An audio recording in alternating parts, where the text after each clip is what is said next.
أكلات شعبية لازم تجربوها بس تنزلوا على سوريا. أول أكلة لازم تجربوها هي بوظة من عند بقداش. كانت مو سيئة ولكن طعمة الفانيليا فيها مو واضحة كتير، بس يعني لازم تجربوها. المكان غني عن التعريف طبعا بالحميدية، والتقييم هو 7.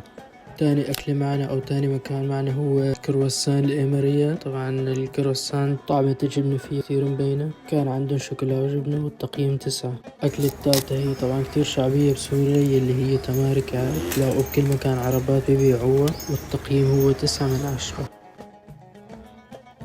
الأكلة الرابعة هي أكلة طفولة، ذرة وجبنة وبهارات، وبتلاقوها كمان بكل مكان عربات بيبيعوها والتقييم هو 8/10. الأكلة الخامسة هي سجق من عند ديرو، طبعا التقييم 5/10. الأكلة السادسة مدلوق نابلسية، التقييم هو 11/10. المكان هو باب سريجة عند البيك. هدول اللي جربتهم، وإذا نسيت شي اكتبولي بالتعليقات. أسعار الشغلات اللي أكلناهم بين $2 $5. وهلا صرت أعرف إذا نزلت عسوري شو لازم تجرب.